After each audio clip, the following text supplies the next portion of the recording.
예수 이름으로 기도합나이다. 아멘. 할렐루야. 좌우에 계신 분과 인사합니다. 준비 됐습니까? 라고 물어보시기 바랍니다. 하나 둘 셋 하면요. 자, 어떻게 물어보라고요? 준비 됐습니까? 예, 알겠습니다. 이게 사투리라기구나. 준비 됐나? 이렇게 물어봐야죠.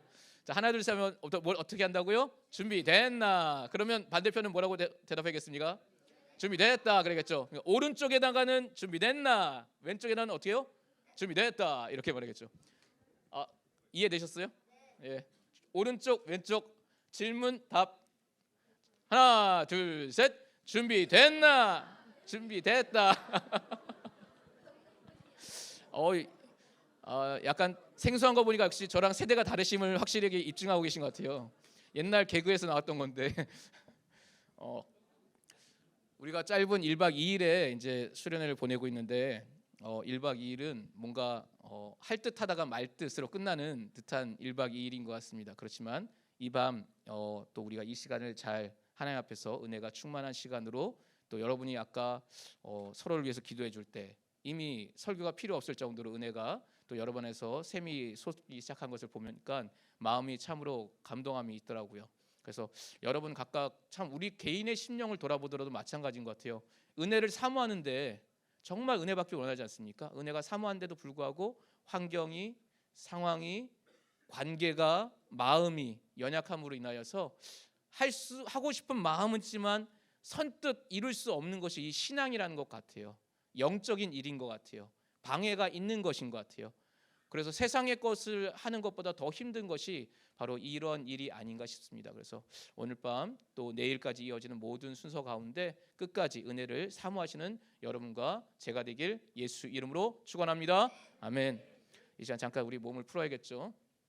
자, 고개를 이렇게 살짝 돌려주시고 살살 반대쪽 돌려주시고 어깨를 풀어주시고 이제 기지개를 한번 쭉 펴야겠죠. 기지개를 쭉 하늘로 쭉 하고 옆에 치면 바로 옆 사람 머리를 치게 되니까 앞으로 이렇게 좀 앞으로는 또 사람 어깨인가? 예, 앞으로 하시고 자 이제 베레아 운동을 우리 함께 할 겁니다. 이제 시몬께서 옛날에 하시던 건데 어떻게 하냐면 주먹을 이렇게 꽉 쥐셔야 돼요. 주먹을 꽉 쥐시고 앞으로 나란히를 쭉 해야 됩니다. 앞으로 나란히를 쭉 하는데 정말 싫은 사람이 다가오는 것처럼 쭉 밀어내는 거예요. 어떻게 한다고요? 쭉. 입으로 따라 하셔야죠. 자, 다시 어떻게 한다고요? 쭉. 좋습니다. 자, 쭉 하고 난 다음에 힘을 빼지 말고 끝까지 들어 올려야 돼요. 끝까지. 힘을 빼지 않는 게 포인트예요. 힘을 빼지 않는 게. 쭉 하고 뒤에 이렇게 뒤에까지 넘어가지. 그쵸. 소리 내게. 소리 내는 게 포인트예요. 소리 내는 게 포인트니까 그거까지 하시대요. 자, 준비. 주먹 쥐고 앞으로 나란히 하고 사람이 다가온다. 어떻게 한다? 쭉. 그 다음에 힘을 빼지 않고 쭉 올려서 끝까지 힘 빼지 말고 자, 뭔가 풀리는 것 같지 않아요? 다시 한번 자, 한 번 더. 자, 잼잼잼잼 한번 하시고 힘 꽉 주시고 앞으로 어떻게 한다? 쭉. 그 다음에 쭉 끌어올리셔서 힘 빼지 마시고 힘 빼면 안 돼요. 그리고 자, 좌우로 이렇게 어떻게 좀 풀리는 것 같습니까? 예. 자, 좀 더 오른쪽으로 돌아주세요. 앞에 사람의 머리를 손톱 말고 손살로 앞말을 사랑하는 만큼 꾹꾹꾹꾹 눌러줍니다. 앞 사람의 머리카락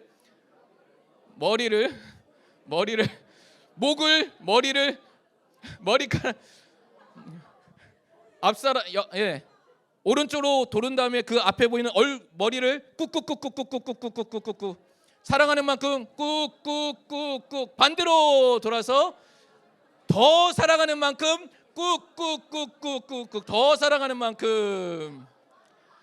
자, 그 다음에 한 가지 더 해줘야겠죠. 어깨를 안마해 주세요. 두다다다다다닥 소리 나게 두다다다다닥. 자, 이제 반대로 돌아서 더 사랑하는 마음으로 두다다다다닥. 더 사랑하는 마음으로. 포인트는 더라는 거예요. 더. 자, 앞으로 보시면서 자 고개를 살짝 흔들어 주시고, 예, 어떻게 좀 잠이 좀 깨십니까? 찬양까지는 좋았는데 말씀 들으려는 순간에 갑자기 이제 자야겠다라는 편안함이 몰려오지 않습니까? 그거를 방지해야 되니까 이제 약간 양념을 삭삭삭삭 풀어놓은 거예요. 예, 그러니까 졸지 마시고 우리 함께 말씀 듣고 기도하길 원합니다. 오늘 우리가 수련을 하고 있는데 이 앞에 있는 주제가 있어요. 여기 앞에 있는데 하나된 교회 성실된 청년입니다. 우리 한번 두 번 함께 읽어보겠습니다. 시작. 하나된 교회 성실된 청년. 하나된 교회 성실된 청년. 우리가 이제 성실이라는 것을 이제 이 포인트로 잡고 있어요. 오늘과 내일까지는 우리가 성실이라는 것을 영어로 뭐 딜리전트 뭐 이렇게 했던 것 같은데 뭐 열심히 한다라고 우리가 생각하고 있지 않습니까? 그런데 성실이 주제이기에 사전을 찾아봤어요. 그랬더니 성실이 정말 열심히 하는 것이었을까요? 아니에요. 정말 성실의 정확한 뜻이 뭐였냐면 정성스럽게 참된 것, 정성스럽게 참되게 행하는 것, 그게 바로 성실이더라고요. 예전에 학교에 가면 급훈이라는 게 있었어요. 예전에 학교 나무 책상이 있던 시절, 그때 가면 급훈 이렇게 해놓고 뭐라고 돼 있냐면 근면 성실. 학교에 왜 이런 게 있는지 모르겠지만 근면 성실이 같이 붙어 있었어요. 근데 근면은 우리가 알고 있는 거 맞아요. 열심히 하는 거, 그냥 묻지도 따지지도 않고 그냥 열심히 하면 그게 근면인 거예요. 근데 성실은 그냥 열심히 하는 것이 아니에요. 방향성인 것이에요. 방향성. 어떻게 한다? 정성스럽게. 또 어떻게 한다? 진실되게, 참되게. 이게 바로 성실이더라고요.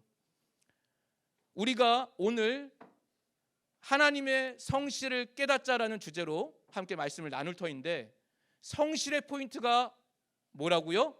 정성스럽게 참된 것, 정성스럽게 진실한 것.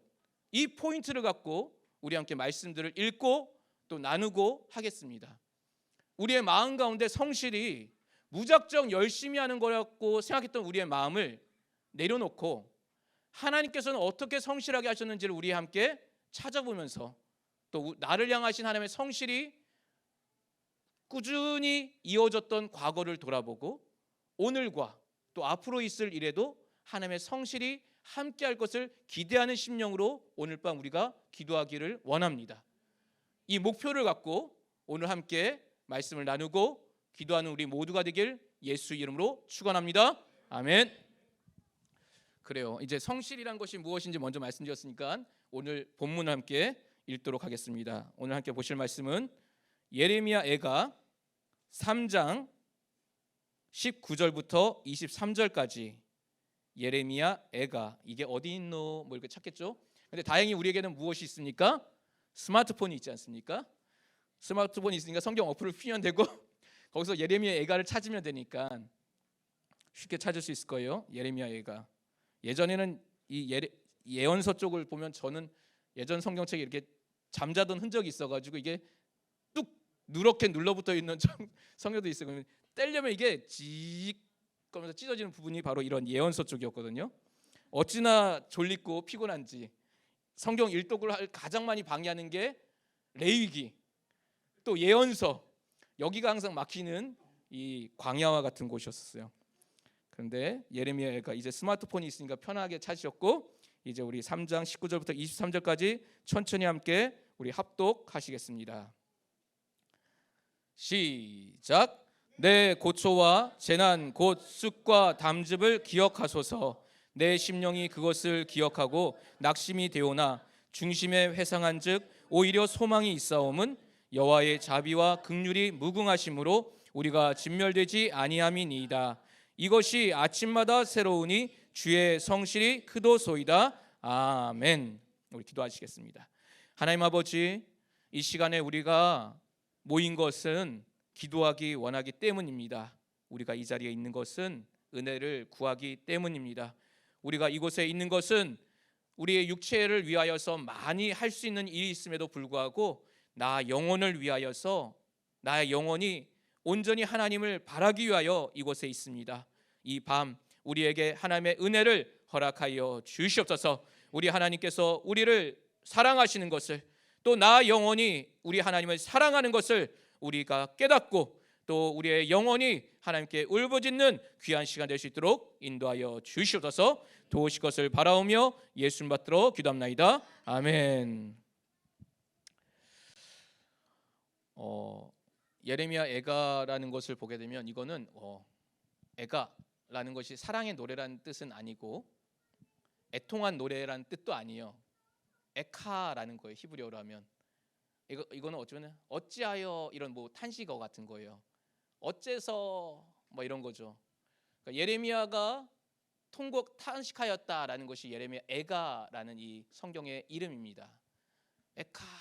왜냐하면 포로기 때니까, 포로기에 잡혀가서 예레미야가 이제 그 탄식 가운데 그발 강가에서 그가 하나님 앞에 탄식하면서 과거의 영광을 회상하면서 앞으로 우리는 어떻게 되는 것입니까? 라는 이 고난 가운데 하나님께 묻고 하나님께 그 응답을 사모하고 있던 장면이 바로 이 예레미야 애가라는 이 성서에 들어있는 전부적인 전체의 내용이에요. 우리가 이 세상을 살아갈 때 하나님의 성실하심이 없었다면, 하나님의 성실하심이 존재하지 않는다면 우리에게는 어쩌면 절망일 수도 있습니다. 하나님께서 일하실 때 정성스럽게 하지 아니하시고, 하나님께서 일하실 때 참된 마음으로, 진실된 마음으로 우리에게 행하지 아니하신다면 우리는 소망이 없는 사람들일 것입니다. 하나님께서 만약 우리에게 거짓되이 행하시고 그가 변덕스러운 마음으로 우리에게 행하신다면 우리는 좌절하고 낭망할 수밖에 없는 사람이기 때문인 것입니다. 만약 하나님이 우리와 같다면 하나님께서 그러실 거 아니에요? 내가 언제? 그렇게 그러면 지난번에요. 그러면 정말? 뭐 이렇게 물어보실 거 아니겠습니까? 근데 하나님은 다양스럽게 자신의 하신 말씀을 명확하게 기억하시고, 또 그 말씀을 이루기를 쉬지 않고 일하시며, 그 일을 꾸준하게 그리고 성실되게 진실한 마음으로 멈추지 않고 일하시는 분이 다행스럽게도 우리 하나님이시기 때문에 우리가 그를 신뢰할 수 있는 이유가 여기 있는 것입니다. 하나님의 성실이 없다면, 하나님의 정성스러움이 없었다면, 하나님의 진실한 마음이 없었다면 아들이 오시는 그 길조차도 그냥 대면 만들어 놨을 것이에요. 오전에 어떤 사람과 일하기를 원합니까? 라고 말할 때, 실력은 없지만 마음이 착한 사람과, 실력이 있지만 마음이 악한 사람이었나요? 정확히 기억이 안 나네. 못된 사람과 일하는 것 중에 누구를 선택하실 것이라, 이런 말이 있지 않았습니까? 근데 만약에 우리가 하나님이 정성스럽게 행하지 아니하시면서 꾸준히 하시는 분이라면 우리가 그 하나님을 과연 신뢰할 수 있을까? 정말 자기가 한 것을, 자기의 말을 수만 번 번복하는 나 같은 존재시라면 우리가 과연 하나님을 믿을 수 있을까? 아마 믿을 수 없을 것입니다. 그러기에 성경 안에서는 하나님에 대한 오해를 고치라고 처음 복음이 선포될 때 외쳐지는 것입니다. 회개하라. 메타노 헤이테. 회개하라. 하나님에 대한 오해를 돌이키라 라고 처음 복음서부터 우리에게 요청하는 것은, 너희 인간들아, 너희가 자라면서 보았던 인간이라는 그 존재의 마음과 생각과 변덕스러움처럼 우리 하나님을 오해했던 그 마음을 이제 돌이키라 라고 요청하고 있는 것이에요. 너희가 하나님을 잘못 알았구나. 너희가 하나님을 오해하였었구나. 이제 너희는 그 오해했던 마음을 돌이키고 하나님을 그릇 알았던 그 잘못된 길에서 돌아오라라고 요청하는 회개의 복음이 복음서에서는 처음 선포되는 것입니다. 우리는 하나님을 어떻게 인식하십니까? 여러분은 하나님을 어떤 분이라고 인정하십니까? 하나님이 성실하신 분임을 이제 여러분과 저는 인정하고 있을 것이에요. 그런데 만약 이 성실함이 너무 꾸준하고 정성스럽고 참된 마음으로 하시는 분께서 좋은 일을 행할 때 내게 정성스럽고 참되고 진실한 마음으로 행하신다면 참 우리에게는 소망이고 감사한 일일 것입니다. 근데 그가 악한 일조차도, 우리에게 재앙을 내리시는 일조차도 정성스럽게 재앙을 내리시고 참되게 재앙을 내리시고 꼼꼼하게 빠뜨리지 않고 그 모든 재앙을 내려주신다면 우리에게는 참으로 불행할 것이에요. 생각해 보십시오. 얼마나 끔찍하겠습니까? 모든 계획했던 재앙을 하나도 놓치지 않고 매 순간 놓치지 않고 준비하고 계시다면 그런 하나님은 우리에게 공포 그 자체일 것입니다. 그러나 하나님은 우리에게 선한 마음을 먼저 보이셨고 또 우리에게 하나님의 사랑을 보여주기를 멈추지 아니하신 분이세요. 하나님께서는 처음 아들을 보내시기로 작정하신 그 순간부터, 그리고 아들을 통하여 인간이라는 이 인자가 오실 길이 될 존재를 만드시는 그 순간부터 우리를 사랑하기로 작정하신 그 마음을 지금까지도 우리가 태어난 이 시점뿐 아니라 저 뒤에 있는 꼬마 아이들이 자라날 시대뿐 아니라 그 아이들이 또 자녀를 낳아서 인자가 오실, 재림하실 그 날까지 꾸준하게 그 사랑을 멈추지 않고 보여주시는 성실하심을 나타내시는 분이 우리 하나님, 바로 우리의 믿음의 대상이십니다. 그렇게 우리는 그의 사랑을 갈구하는 것이에요. 그의 진실한 사랑을 받기를 원하는 것입니다. 예전에 이런 광고가 있었습니다. 사랑이 어떻게 그렇게 변하니? 뭐 이렇게 물어보는 게 있었어요. 모르시는구나. 죄송합니다. 제 세대인 줄 알고. 사랑이 어떻게 변할 수 있어? 막 이러지 않습니까? 근데 사랑은, 인간의 사랑은 변해요. 아까도 이 앞에 그 사랑을 하시는 분들이 나와 있지 않았습니까? 근데 남편분이 자매되는 부인분의 눈치를 살피지 않습니까? 또 다른 불행을 초래할까 봐 긴장된 마음으로 이렇게 하지 않습니까? 사랑하는 사람인데 왜 저러지? 의아하지 않으셨어요? 근데 살아보면 알아요. 살아보면 긴장의 순간이 역력합니다.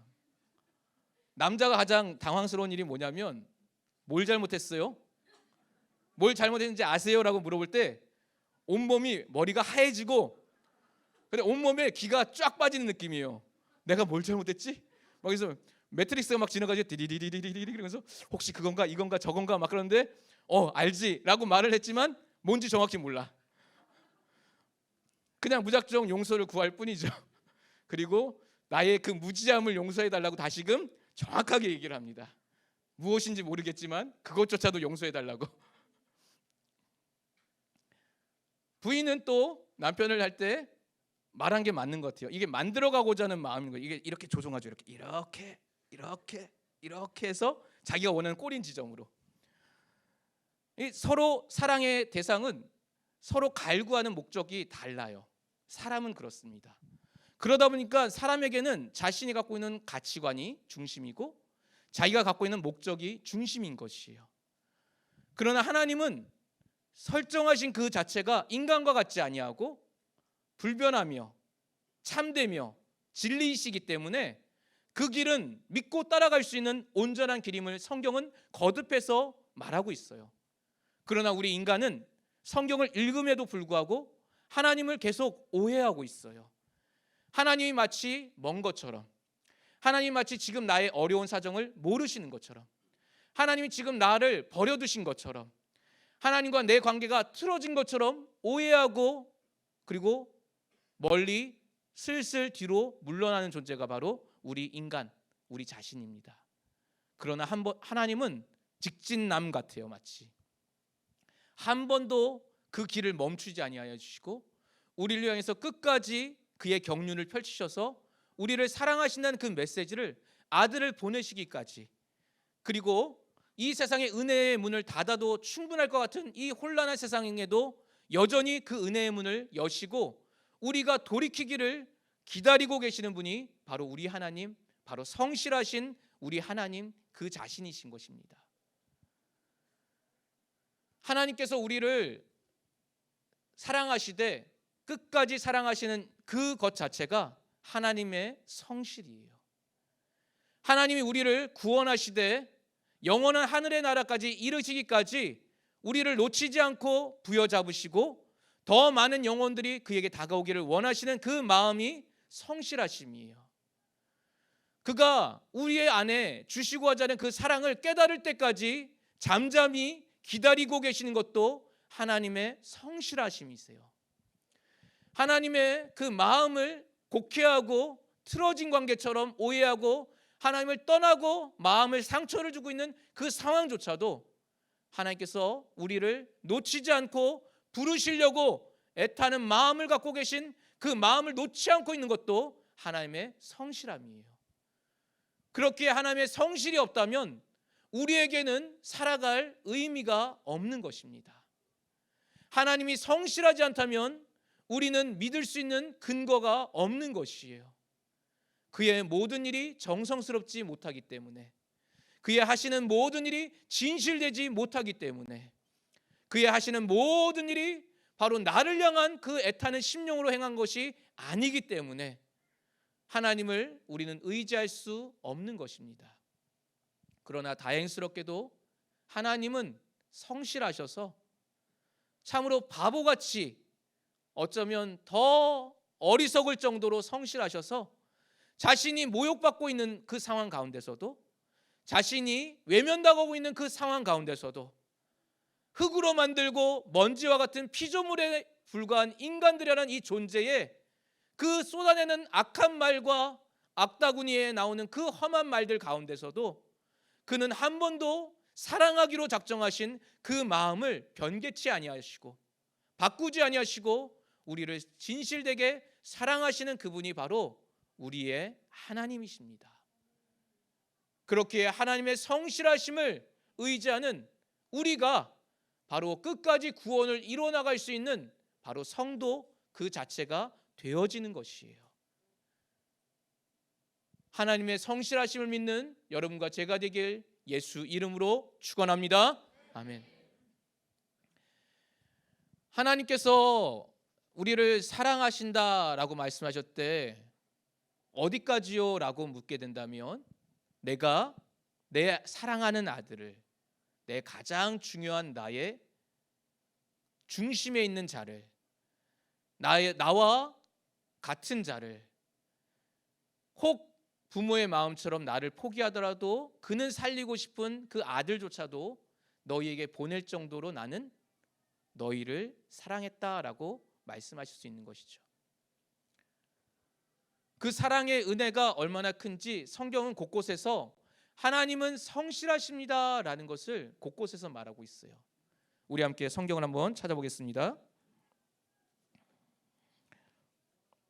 우리 골로새서 3장 22절을 한번 보시겠습니다. 골로새서 3장 22절.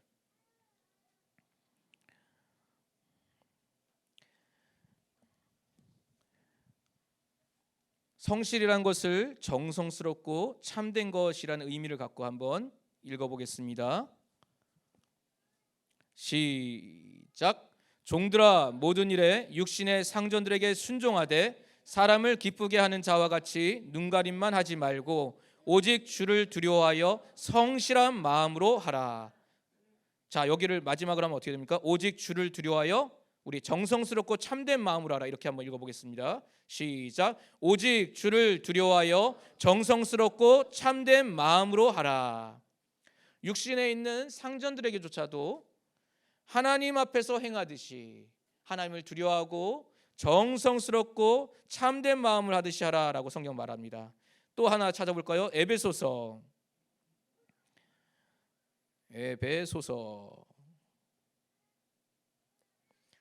6장 5절을 보시겠습니다.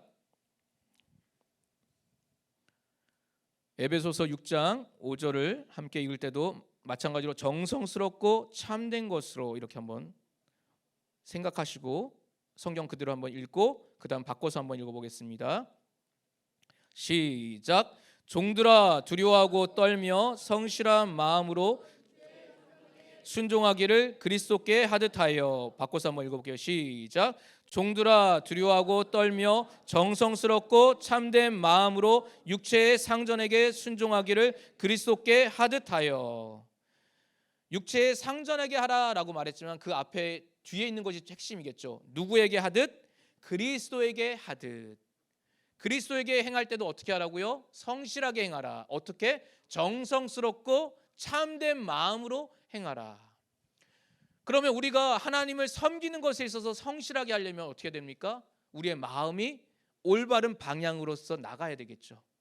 정성을 다하여서, 그리고 참된 마음으로 갖고서 행하는 것이 바로 성실하게 하나님을 섬기는 것입니다.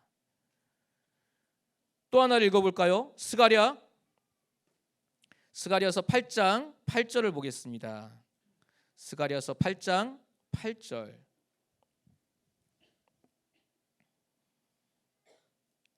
스가랴 8장 8절 함께 읽어보겠습니다. 시작. 인도하여다가 예루살렘 가운데 거하게 하리니 그들은 내 백성이 되고 나는 성실과 정의로 그들의 하나님이 되리라. 바꿔서 한번 읽어볼게요. 시작. 인도하여다가 예루살렘 가운데 거하게 하리니 그들은 내 백성이 되고 나는 정성스럽고 참된 것과 정의로 그들의 하나님이 되리라. 아멘. 하나 더 찾아볼까요? 창세기 보시겠습니다. 창세기 24장 훅 넘어갔죠? 창세기 24장 27절 보시겠습니다.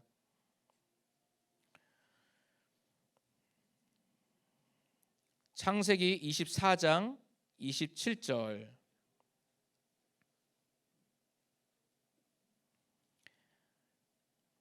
함께 읽어보겠습니다. 시작. 가로되 나의 주인 아브라함의 하나님 여호와를 찬송하나이다. 나의 주인에게 주의 인자와 성실을 끊이지 아니하셨사오며 여호와께서 길에서 나를 인도하사 내 주인의 동생 집에 이르게 하셨나이다 하니라. 여기도 뭐라고 합니까? 주의 인자와 성실을. 그리고 우리 시편, 마지막으로 시편 54편 보시겠습니다. 시편 54편. 시편 54편 5절을 보시겠습니다. 이건 아까 말한 것처럼 악인에게도 성실하고 정성스럽게 네가 행한 대로 갚아줄 것이다, 이렇게 말합니다.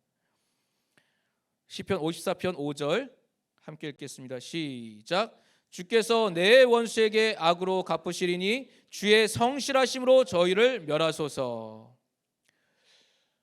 악인이 멸망하는 이유는 단순히 하나님으로부터 떠나 있기 때문에 멸망하는 것도 있지만, 그 길이 멸망할 수 없는 밖에 없는 이유는 하나님께서 너무 정성스럽게 그 길을 작은 썰어서 멸망의 길로 인도하시기 때문에 그래요.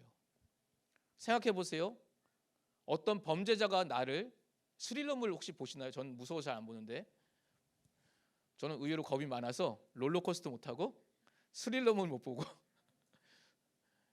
근데 스릴러물을 보게 되면, 가끔씩 보게 되면 뭐 이렇게 범죄자가 나타나는데 빰빰 그러면서 어두운 데서 훅 나타나지 않습니까? 근데 치밀하게 모든 걸 계획해 가지고 가는 동선과 모든 것의 계획을 다 짜놓고 함정에 빠뜨리지 않습니까?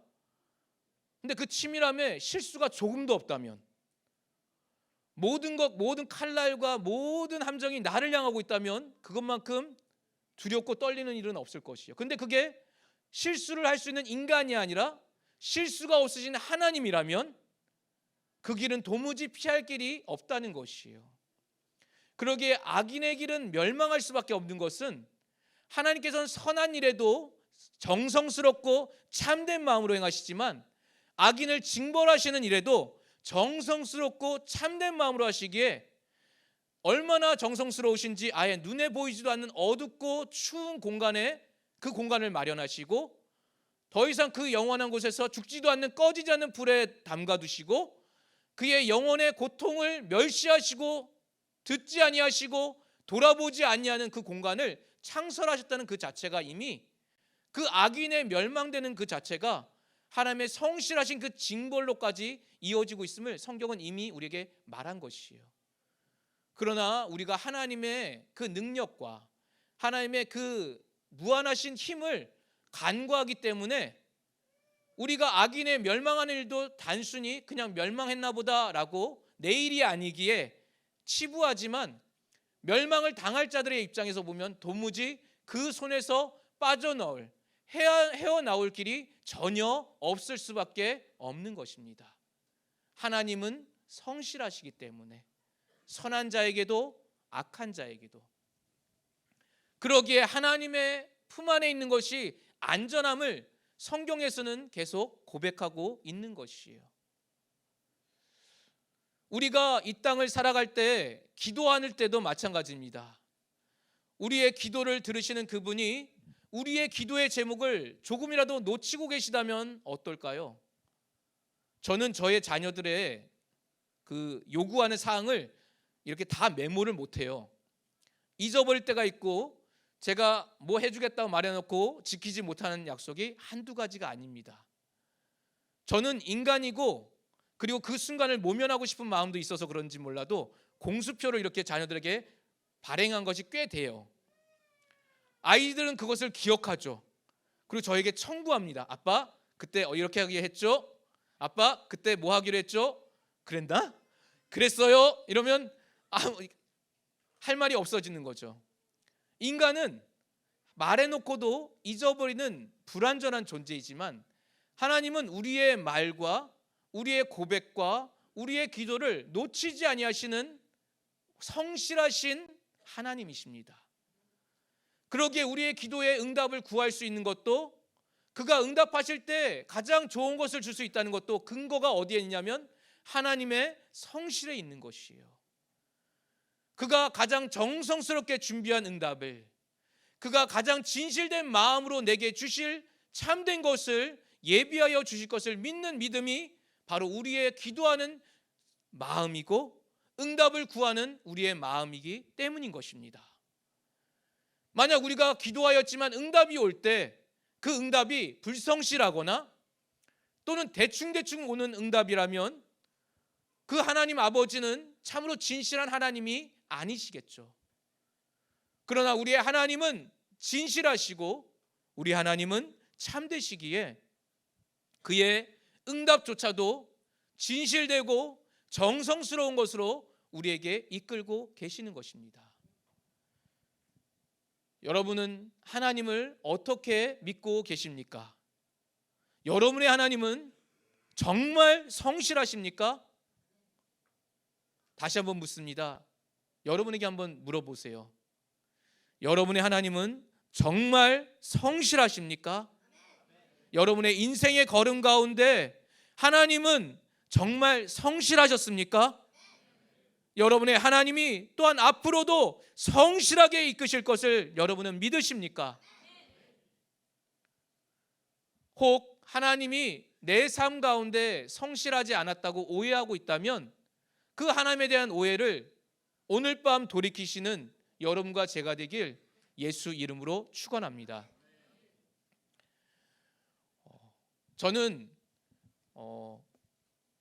연약한 인간이기 때문에 이렇게 마음에 먹은 것들에 인생의 굴곡 가운데 참으로 하나님이 나를 버린 것 같은 순간도 있었고, 또 하나님이 정말 계신가 하는 오해했던 시간들도 있었고, 또 정말 하늘은 있는가, 정말 내가 이 시간 죽으면 하나님께서 나를 구원하실 것이라는 구원에 대한 의문도 제기해 본 적도 있고, 또 하나님께서는 과연 살아계시다면 왜 우리 집을 또 우리 가정을 이렇게 하시는가라고 하나님께 반문한 적이 한두 번이 아니에요.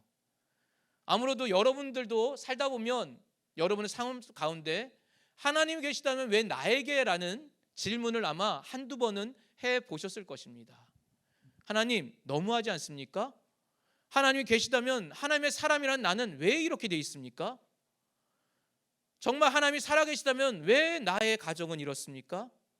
하나님이 살아계시다면 내 인생은 왜 이렇습니까? 라고 반문한 적이 있다면 우리는 하나님이 성실하시다는 그 사실을 잊고 있는 것이에요. 하나님의 성실하심은 아까 말한 것처럼 매 순간 진실되고 정성스러운 마음을 한 번도 놓치지 않고 멈추지 않고 계시기 때문에 그 마음을 못 느끼는 나의 문제가 있는 것이에요. 그분은 진실되게 이미 보여주고 계심에도 불구하고 내가 그의 진실함을 깨닫지 못하고 그와 소통하지 못하고 그와 공감하지 못하고 그와 교통하지 못하고 있는 나의 문제가 있는 것입니다. 돌이켜보게 되면 정말 하나님의 성실하심이 내 인생 가운데 충만했다고 돌이켜볼 수 있을 것 같습니다. 그 순간은 참담했던 것 같아요. 그 순간은 다시는 겪고 싶지 않은 일들인 것 같습니다. 그럼에도 불구하고 그 순간순간마다 하나님이 일하시는 것을 보게 돼요.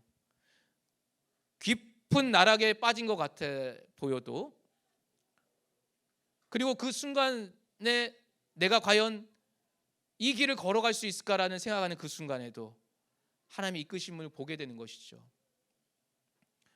여러분, 믿는 자의 가정이면 잘 돼야 되지 않겠습니까? 특히 목사의 가정이라면 더 잘 돼야 될 것 같지 않습니까? 그런데 살아보니까 그렇지가 않더라고요. 교회가 망할 수도 있다는 것을 저는 너무 일찍 깨달은 것 같아요. 대학생 때, 군대 있을 때. 그리고 목회자의 가정이 망가질 수도 있구나, 이렇게 완전히 쫄딱 망할 수도 있구나라는 것도 경험해 봤습니다. 그렇게 되고 나니까 하나님에 대한 원망이 나오게 되는 거예요. 하나님, 정말 하나님이 살아계십니까? 아니, 저분이 목사인데 왜 저분이 그 사역을 그만둬야 되죠? 왜 그 교회는 망해야 되죠? 라는 원망이 나올 수 있는 것이죠.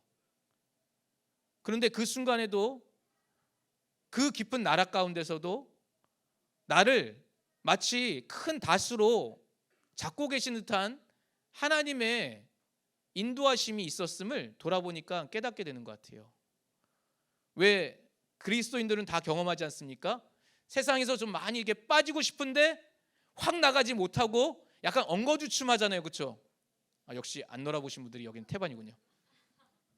세상에 나가고 싶고 교회를 떠나고 싶고 막 이렇게 하는데도 뭔가 이렇게 나가려고 그러는데 그 안에 큰 중심의 닭 같은 것이 하나 있어서 그것이 마치 족쇄와 같아서 뭔가 이렇게 나를 놔주지 않고 있어요. 물귀신, 이거 표현이 안 되다.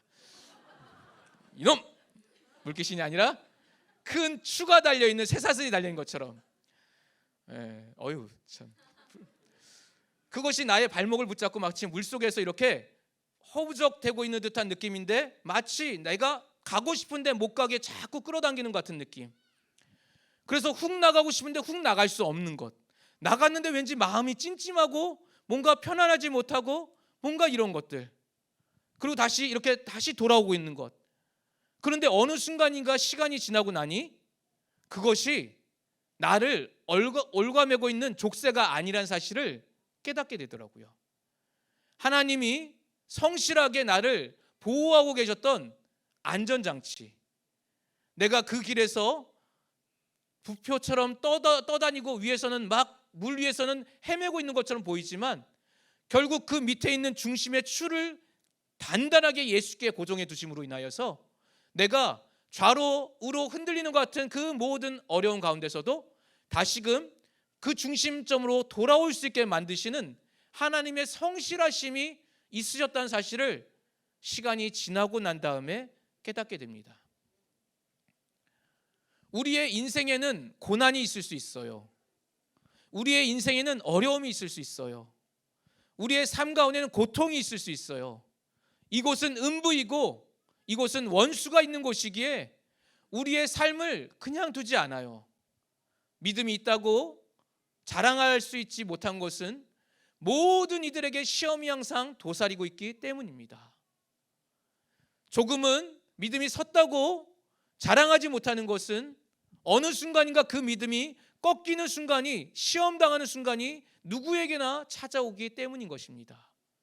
그렇기에 그 믿음 가운데서 내가 연약한 것을 다시금 고백하며 하나님께 나갈 기회를 하나님은 우리에게 요청하고 계시는 것이에요.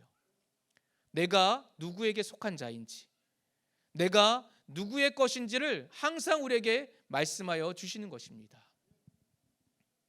성경에 많은 사람들이 예수를 만나게 됐을 때 그들의 마음에는 갈급함이 있었어요.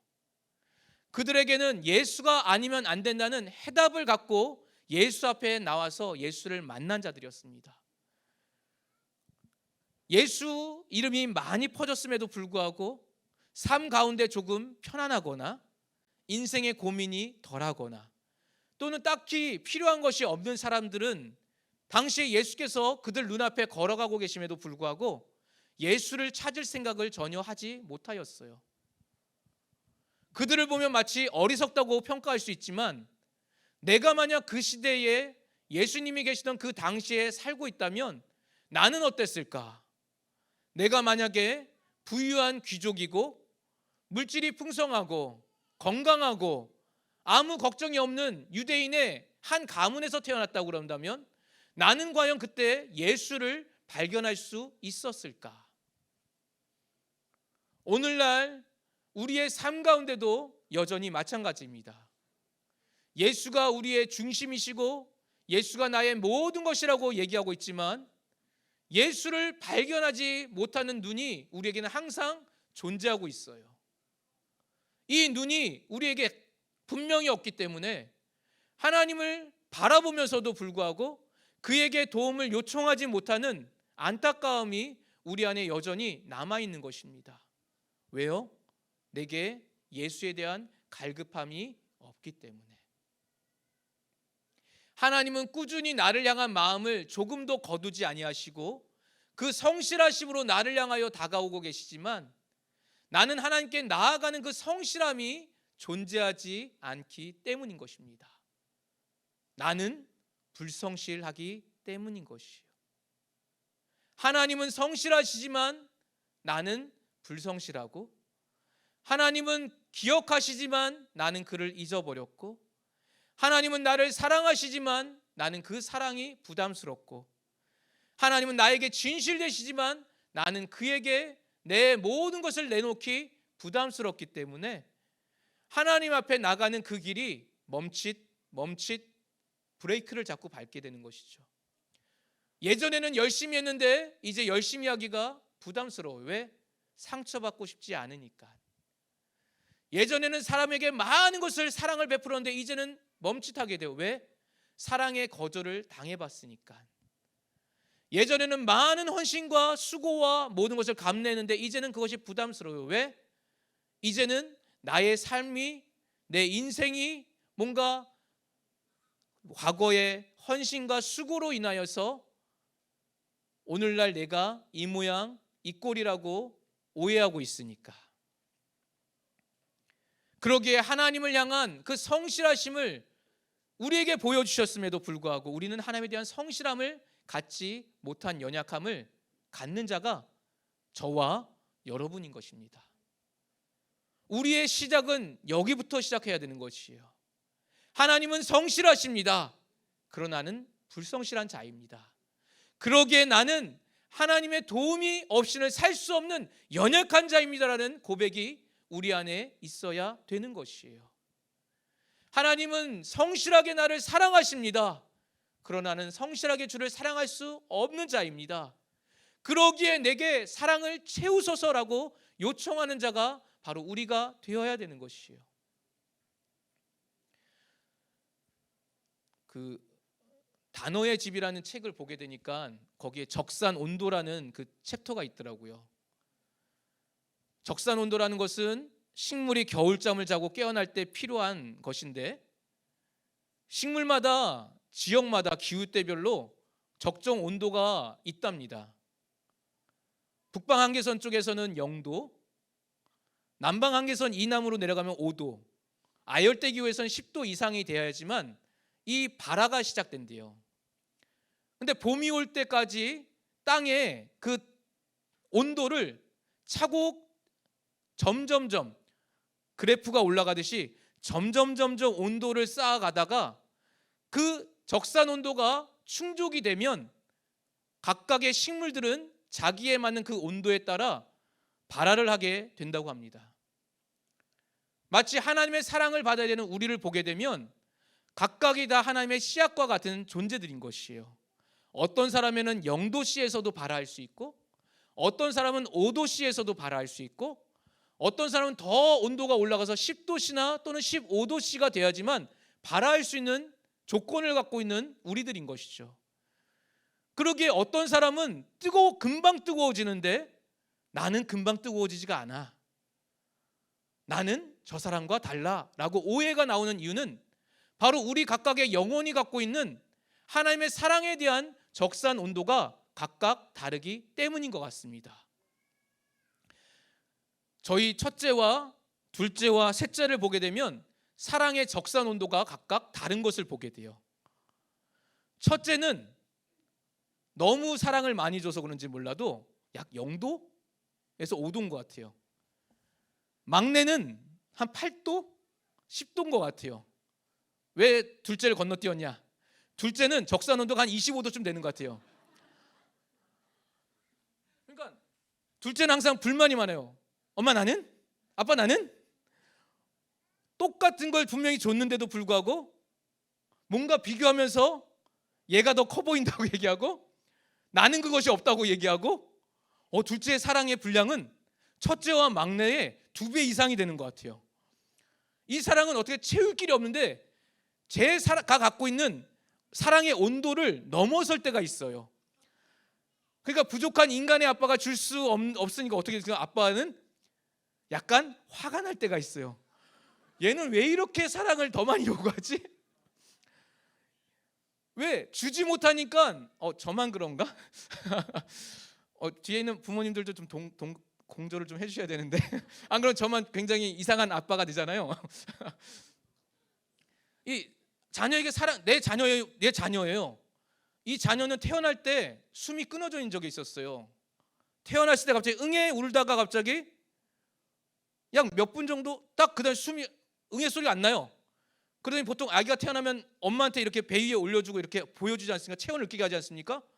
갑자기 후다다닥 간호사가 데리고 나가버렸어요. 그래서 잠시 뒤에 의사도 아내에 대한 봉합 조치도 안 하고 그냥 후다닥 나가버리는 거예요. 저랑 아내만 딸랑 남아 있었거든요, 병실에. 그렇게 태어난 아이예요. 죽었다가 숨이 끊어졌다가 인큐베이터 들어가서 숨이 다시 살아난 아이거든요. 그러니까 이 아이를 사랑하지 아니할 수 없음에도 불구하고 이 아이가 때를 쓰고 사랑을 더 채워달라고 요구할 때, 갈구할 때 그 음성이 어떤 때는 사랑함에도 불구하고 채워주지 못하다 보니 한계가 있는 부족한 인간이기에 짜증이 나는 거예요. 뭘 어쩌라고 라는 소리가 막 나오고 싶을 정도로. 그러나 이런 아빠를 통해서 자라난 자녀가 제가 가장 걱정되는 것은 이 부족한 아빠의 사랑을 보고 자라난 자녀가 하나님에 대한 사랑도 오해하지 않을까. 하나님을 마치 인간의 아빠 같은 불완전하고 사랑이 부족하고 짜증을 많이 내는 그런 사람으로 오해하지 않을까. 그런 분으로 오해하지 아니할까 하는 걱정이 어느새 그 책을 읽다가 살짝 들게 됐습니다. 하나님은 우리에게 사랑을 주시되 각각의 분량에 맞게, 각각의 상황에 맞게, 각각의 상황을 치유할 수 있게 그 사랑을 부어주시기에 사랑이 한이 없는 분이 바로 우리 하나님이심을 믿으시길 예수의 이름으로 축원합니다. 그리고 우리는 오해하지 말 것은 저 사람이 뜨겁다고 하여서 내가 잘못됐다고 오해하지 맙시다. 저 사람은 북방 한계선에 사는 영도시에 발아하는 적산 온도를 가진 씨앗일 뿐이야. 나는 저 적도에 살고 있는 25도씨에서 발아하는 씨앗이야 라고 자신의 사랑의 한계치가 조금 더 부족하기에 하나님께 더 나갈 수 없는 자임을 인정하시길 예수 이름으로 축원합니다. 내가 나를 바라보지 못한다면 하나님의 사랑을 받기를 포기할 수가 있어요. 제가 예전에 전도할 때 제 친구인데 아버님이 좀 일찍 소천하셨어요. 중학생 때. 그러니까 이 친구는 아버지와의 기억이 상당히 단절돼 있다고요. 더구나 아버지가 멀리 집을 떠나서 일하시면서 간간히 토요일이나 주일에만 왔다 갔다 하시다 보니 아버지를 경험할 길이 많지 않던 친구였어요. 근데 예수를 믿는 것까지는 좋았는데 하나님을 아버지라고 하시는 장면에서는 막히기 시작하더라고요. 하나님이 아버지라는데 아버지라는 것을 고백도 해요. 성령도 모셨어요. 그런데 하나님의 아버지라는 것이 잘 이해가 안 된대요. 아버지 사랑이 무엇인지를 받아본 적이 없다 보니 이 하나님의 아버지의 사랑이란 것을 표현할 길이 없고, 하나님이 사랑인 것을 안다고 하지만 그 사랑의 깊이를 깨닫기보다는 하나님이 막연하게 두려움이 있는 거예요. 그래서 왜 두려워하는가라고 살펴보니까 아버님이 멀리 갔다가 지방에서 일하시다가 주말에 돌아오셨을 때 이 아이를 보고 화를 내신 적이 많았던 것이죠. 제 친구를 보고 너 엄마 말 안 들었다며? 뭐 이런 것부터 시작해가지고 너 이렇게 학교 생활하면 되겠어? 맨날 아빠가 와서 사랑을 줘도 부족한 그 짧은 시간에 많은 꾸지람을 듣다 보니 아버지 그럼 이꼴 두려움, 아버지 이꼴 무서운, 아버지 이꼴 나랑 관계가 먼 분, 함께 할 수 없는 분으로 오해하고 살아왔기에 하나님 아버지를 이해하는 것조차도 먼 분으로, 사랑을 받지 못할 분으로, 나를 혼내는 두려움을 주는 분으로 오해하고 있더라고요. 우리 모든 청년들은 하나님을 인간의 아버지라는 감각으로 느끼시기 전에 하나님으로부터 내게 사랑을 주시는 분, 나의 참 아버지, 그의 사랑이 끝이 없는 분, 참으로 나의 사랑을 완벽하게 충족시킬 수 있는 유일하신 분으로 믿는 여러분과 제가 되길 예수 이름으로 축원합니다. 하나님은 어떻게 말로 표현할 수 없는 분이세요. 인생이 망가진 것 같다, 저는 제가 교육자가 될 수 없을 거라는 생각도 한 적이 있었거든요. 참으로 내가 이렇게 하나님을 오해하고 있는데 내가 하나님을 섬기는 자가 되기에 자격이 합당한가? 하나님에 대해서 저는 요나처럼 해본 적도 있거든요. 성경에 유일하게 하나님과 맞짱으로 떠본 사람이 요나일걸요. 요나는 뭐라고 말합니까? 자기 머리 위에 한나절 만에 박농쿨이 그늘을 가리웠을 때다가 갑자기 하나님께서 동풍으로 벌레를 보내시고 그 박농쿨을 다 제거하셨을 때 하나님께서 말씀하십니다. 니느웨에 있는 저 허다한 백성들은 내가 사랑하는 것인데 너는 한나절 만에 자라난 이 박농쿨로 인해서 그것을 성을 내느냐? 라고 말했을 때 요나가 한 말이 무엇입니까? 죽기까지 합당합니다 라고 말했거든요. 하나님 앞에, 율법시대에, 구약시대에 두려운 하나님 앞에 맞짱을 뜬 유일한 사람이 바로 요나거든요. 근데 사람이 한계치에 몰려보니까 하나님께 그렇게 말하게 되더라고요. 왜 그러시는 거예요? 막 이러면서. 여러분 그런 적 없겠지만 지금은 완전히 순화한 거예요. 처음엔 그냥 으아밖에 안 했어요. 그냥 아무 말도 하고 싶지 않으니까 그냥 하늘에 대고 하나님께 화를 내는 거죠.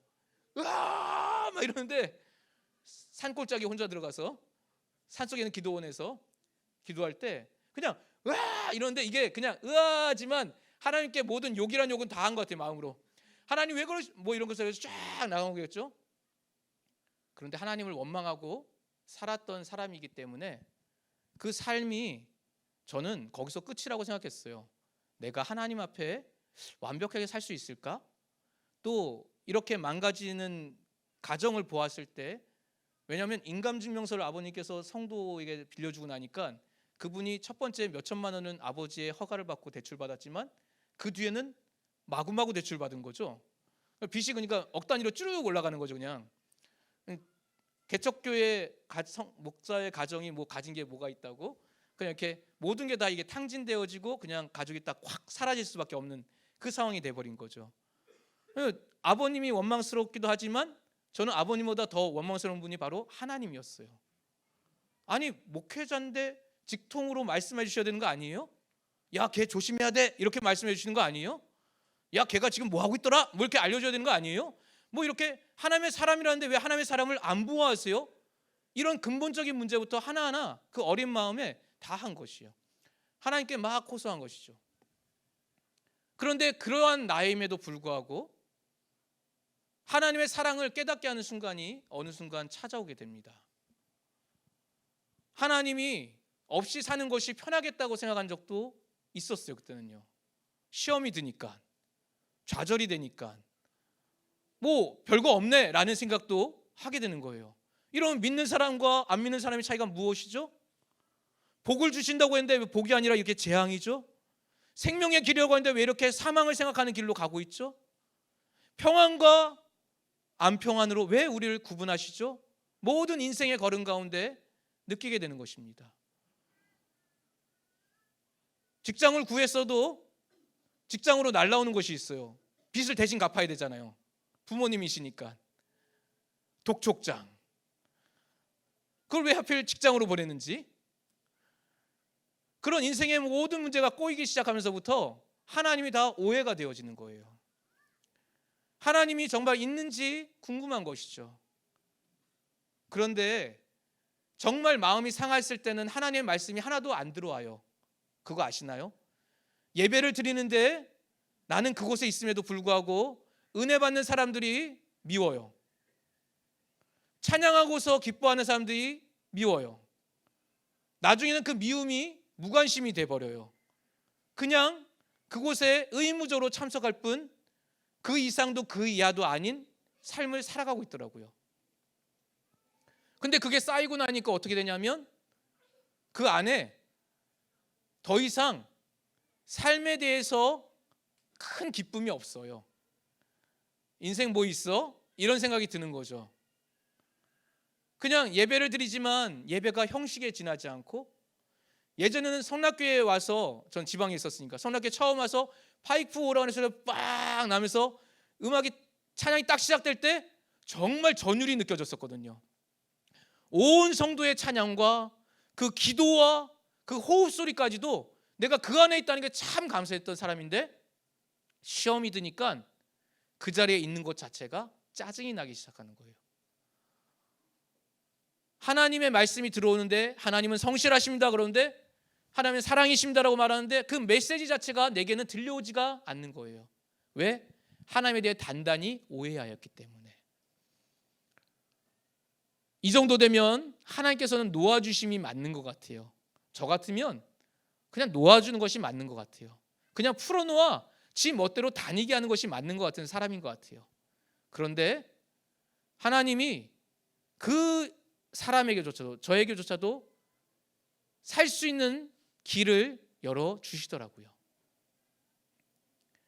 아무것도 할 수 없는 사람인데, 첫 번째 이렇게 직장을 갔을 때 이제 강사로 신청해서 큰 학원 좀 들어갔었는데, 거기서 이제 시작하자마자 3개월 만에 이제 독촉장이 날라오니까 뭔가 큰 이것을 깨닫고 나서 원장이 fire 그만두라고 하는 거죠. 그러고 나서 이제 좀 작은 이제 학원들로 옮겨 다니면서 시간을 여기서 월화, 저기서 수목, 저기서 금토 쭉 강사를 시작하는데 그 삶이 굉장히 일하면서도 고된 거예요. 그냥 일은 하는데 아무 희망이 없는 것. 왜? 들어오면 바로 나가니까. 들어오면 나가니까 이거를 몇 억을 어떻게 갚아요? 할 수가 없는 거죠. 그런데 정말 하나님께서는 이상한 길로 인도하시는 거예요. 사람을. 아무것도 아니고 능력도 없고 재주도 없는 사람이 갑자기 어떤 유명 강사의 이 한마디로 이제 밑에서 새끼 강사처럼 들어갈 수 있는 기회가 한번 열리면서 그 기회를 통하여서 하나님께서 빛을 갚을 수 있는 길로 인도하시더라고요.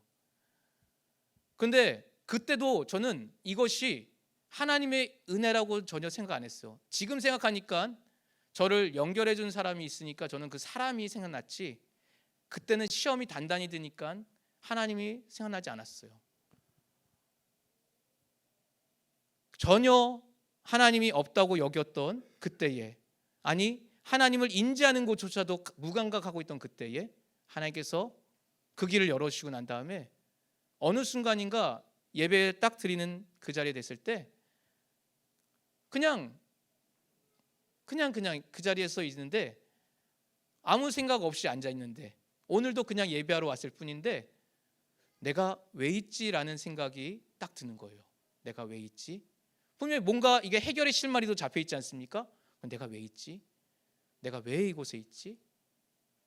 근데 그 순간이 지나고 난 다음에 하나님께서 감동함을 주셨는지 몰라도 예배가 다 끝나고 나는데 그 자리를 떠나지 못하겠는 거예요. 떠나지 못하고 그날따라 그냥 앉아 있는데 그냥 마음에 감동함을 주신 것 같아요. 그냥 아무 생각도 안 하고 기도도 안 하는데 그냥 눈물밖에 안 나는 거예요. 그냥 처음엔 인생이 한탄스러워서 눈물 흘리는 거 정도 같이 느껴졌어요. 그런데 그 울음이 계속 이렇게 진행되는 가운데 정말 한참의 시간을 정말 오래간만에 기도란 걸 해봤어요. 그때는 정말 기도가 짧았거든요. 여러분 기도가 잘 안 돼요. 기도하려고 기도실도 찾아갔거든요. 근데 딱 하는데 하나님 아버지 하는데 말문이 막혀요. 방언으로 기도해야지 그죠? 랄랄랄랄 하는데 순간 어느 순간 졸고 있어요. 이렇게 하나님 앞에 이제 기도해야지라고 하는데 뭘 기도해야 될지 잘 모르겠고 내가 이렇게 기도하는 게 맞나라는 그 의심이 드니까 기도에 힘이 없는 거죠. 근데 그날따라는 기도할 수 있는 힘이 생겼는지 몰라도 그냥 하염없이 눈물 나면서 기도가 되는 거예요. 근데 그때 그냥 방언으로만 기도하고 있을 때 갑작스럽게 참으로 그 방언으로 기도할 때 제가 성령 모셨던 그 순간이 딱 떠오르더라고요. 이 방언을 제가 쉽지가 않았거든요. 성령을 모셨었는데 성령을 모시고 난 다음에 갑자기 어떤 집사님이 저에게 오셔가지고 얘기한 게 있어요. 규성아 성령 모셨니? 예. 어떻게 모셨어? 저희 담당 선생님께서 특급 성령 받는 코스로 인도하셔가지고 할렐루야 할렐루야를 따라오게 하셔가지고 할렐루야 할렐루야 할렐루야 리얼 하다 보니까 랄랄랄랄랄라가 되지 않습니까? 그래서 초등학교 6학년 때 제가 성령을 모셨어요. 그래서 저는 기뻐서 그날 다 가고 난 다음에 혼자 예배당에 앉아서 기도하고 있었거든요. 랄랄랄랄랄랄라. 왜냐면 5학년 때 받고 싶었는데 그때 실패했기 때문에 하나님을 또 버림받은 줄 알고 있다가 6학년 때 이제 기성아 성령 모셨으니까 얼마나 기쁘겠습니까? 어린 마음에. 그래서 기도한 거죠. 막 랄랄랄랄라 감사합니다라는 마음으로 막 기도하고 있는데 갑자기 어떻게 받았어? 할렐루야로 받았습니다. 그랬더니 그 집사님이 하신 말씀이 기성아 어쩌니 마귀의 방언을 받았구나 라고 말씀하시니까 갑자기 나단 아니 목사의 아들이 마귀의 방언을? 순간 이게 쾅 뭐가 내려오는데 와 저혈압이 무엇인지는 나중에 한 거. 이게 저혈압이구나. 피가 아래로 싹 쏠리는 그런 느낌 있잖아요. 쫙 피가 하나도 없는 것 같은 이 뭐죠? 정신줄이 막 놓아지는 그 순간이 쫙 찾아오는 거예요. 막 힘이 하나도 없고. 근데 그 집사는 찬양하시면서 막 청소하고 다니신 거예요. 야야 말해서 저는 근데 그 찬양 소리가 뭐라 하는데 저는 그걸로 인해서 하는데 그날 이 바보가 명색이 아버님이 목사면 찾아가가지고 아버지 제가 어떤 집사님 근데 마귀의 방을 봤다는데 아버지 좀 테스트 좀 해주실래요? 뭐 이렇게도 해야 될 거 아니겠습니까? 근데 집에 갔는데 기성아 너 성령 모셨다면서 그렇게 아버님께 말씀하셨는데 네 라고는 말했는데 그 뒤가 안 나오는 거예요. 이렇게 말하면 이놈 네가 마귀의 방언을 막 이러면서 그럴까 봐 아버지를 실망시킬까 봐 아무 말도 못하고 또 선생님이 원망스러운데도 나를 위해 어쨌든 눈물 흘리며 기도하셨으니까 이 선생님께 왜 나를 마귀의 방언을 이렇게 하고 싶은데 그걸 못하는 거예요. 그래서 제가 중3 고1까지 제가 그렇게 성령을 다시 달라고 기도했거든요. 방언을 하자 그러면 제가 가장 힘든 순간이 방언으로 기도합시다였어요. 방언으로 기도합시다 그러면 저는 내게 성령 주세요.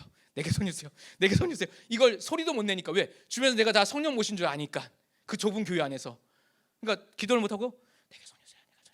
내가 성령 주세요. 이렇게 빨리 하니까 이것이 마치 사람들은 방언처럼 들려나 봐요.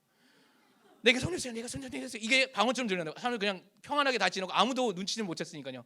언제까지? 중3 고1까지. 그러다가 CBA 수련회 가서 거기도 끌려갔죠. 제가 CBA 형들이 가자 그랬는데 제가 간다고 약속했다가 저는 몰래 안 가려고 했거든요.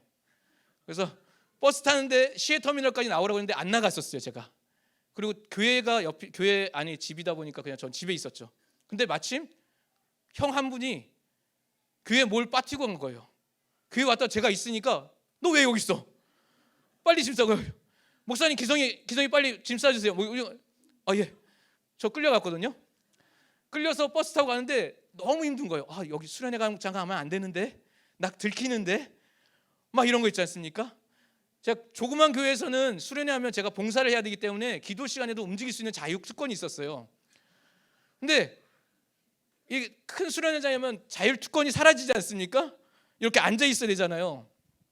벌써부터 머릿속에 많은 시나리오가 막 그려지는 거예요. 어떻게 해야 되지? 기도 시간에 어떻게 빠져나가야 되지? 화장실을 가야 되나? 뭘 해야 되나? 막 이렇게. 그래서 모든 순간을 제가 잘 빠져나갔는데 마지막 은혜의 밤 되고 나니까 갑자기 모든 사람들이 방언으로 기도하기 시작하는 거예요. 다행이었어요. 덕정이니까 막 라라라 가니까 제 소리가 하나도 안 들리겠더라고요. 그래서 저는 그냥 이게 몸만 흔들었어요. 이게 열심히 머리가 아플 정도 헤드뱅잉을 계속 한 거예요. 그런데 그렇게 끝났죠. 방언 통역 받고 싶으면 뒤로 가세요라고 했는데 그 자리도 안 가도 됐어요. 왜? 많은 사람들이 안 받고 기도한 사람이 있었기 때문에 계속 헤드뱅잉만 하고 있었어요. 그래서 사람들이 건들지 못하게 하려고 혼자 막 형들이 건들지 못하게 하려고 계속 헤드뱅잉 하고 있었어요. 지칠 정도로 온몸에 막 살이 막 떨리더라고요. 나중엔. 그래서 무사히 수련회를 마쳤어요. 저는 이제 안전하지 않습니까? 그래서 이제 지하철 덕정에서 당시 국철이 있었으니까 거기로 가려고 이제 딱 국철 타려고 가고 있었는데 갑자기 어떤 선교사분이 딱 나타났는데 형하고 좀 친한가 봐요. 막 이렇게 얘기하더니 네가 고등학생들 왔다면서 이렇게 쭉 부르라는 거예요. 그래서 예 안녕하세요 인사했더니 은혜밤 씨가 어땠냐는 거예요. 그래서 좋았다고, 은혜가 충만했다고 이게 모범적인 답을 했죠. 그랬더니 그랬냐고, 그럼 방언통일 받았냐고. 안 받았는데요. 그거 안타깝네. 왜? 그러죠. 변명이 없지 않습니까? 사람들이 너무 많아서, 기회가 없어서. 이렇게 말하고 나니까 그랬구나. 일로 와봐.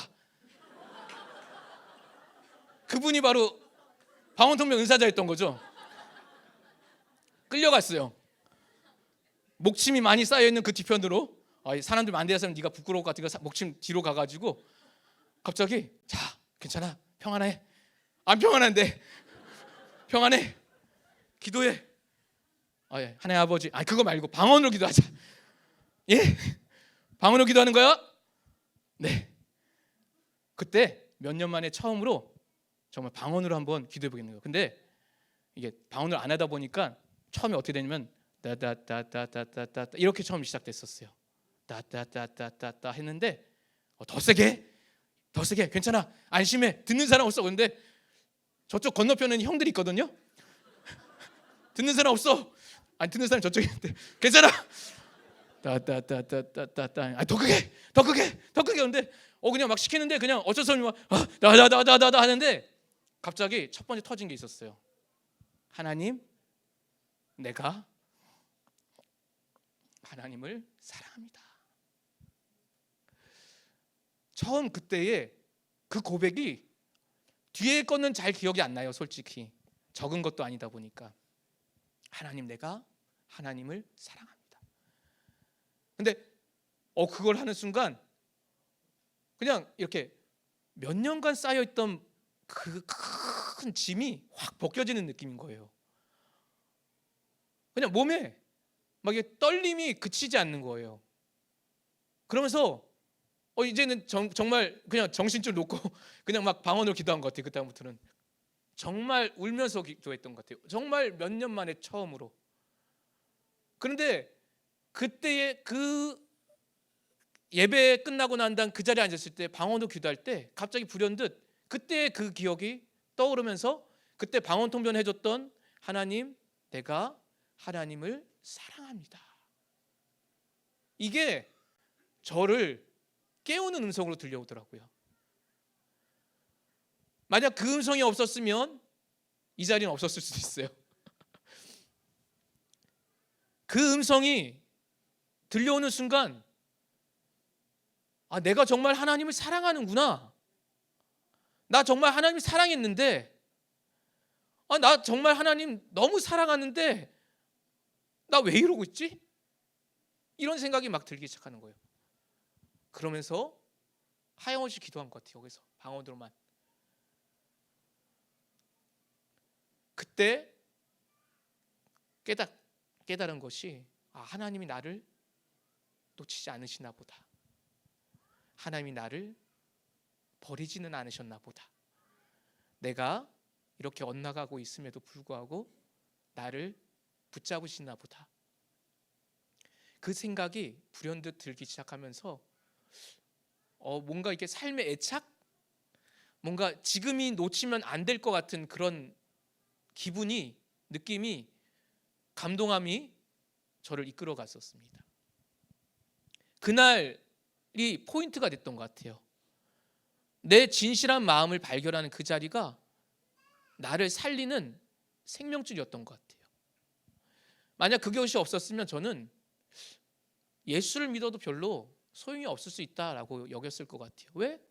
복의 증거가 없는데, 축복의 증거가 없는데, 사역자의 집이라고 별거 없는데, 그냥 가난하고 아무것도 없고 고생만 직살이하고, 이거 좀 표현이 그렇군요. 고생만 죽어라 하시고, 세상의 명예도 잃어버리시고, 그런 목회자가 있는데 과연 하나님 살아계셔라는 생각에 사로잡혀 있었을 것 같아요. 시험 드니까 교회랑 멀리 있고 싶어져요. 시험 드니까 교회 나오는 순간이 힘들어져요. 일부러 오랜만에 집을 일찍 나왔어도 예배 전에 도착해서 충분히 기도할 수 있는 시간임에도 불구하고 뭔가 맴돌게 되게 돼요.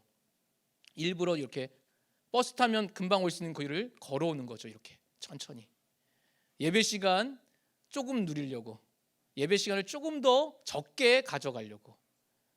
근데 그날 그 시간에 기도하는 그때가 있자 정말 하나님이 나를 사랑하시는구나, 정말 하나님이 나를 버리지 아니하시는구나, 그리고 내 진실한 마음이, 내 인간이란 사람이 하나님 보시기에 온전치 못한 자 같은데도 나는 정말 살고 싶구나, 나는 정말 살고 싶구나, 내 영혼이 정말 하나님을 바라보고 싶구나라는 것을 그날 이후로 회개하기 시작했어요. 회개라는 것을.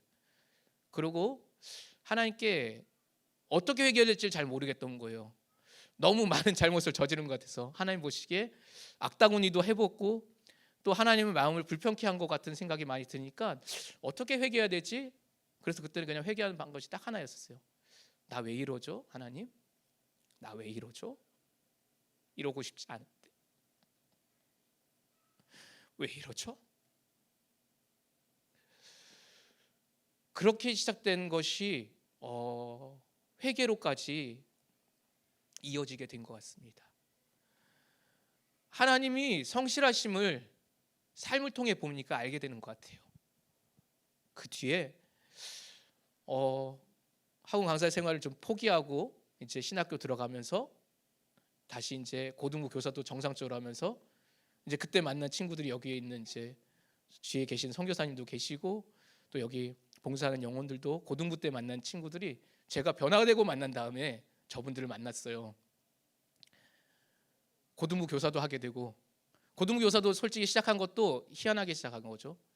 회복되어지고 내가 신학교를 들어가고 난 다음에 나 정상적으로 살아야겠다고 할 때 나는 성령을 못 썼음에도 불구하고 성령이 시험 들었을 때 저는 초등부를 졸업하자마자 바로 초등부 보조교사가 됐거든요.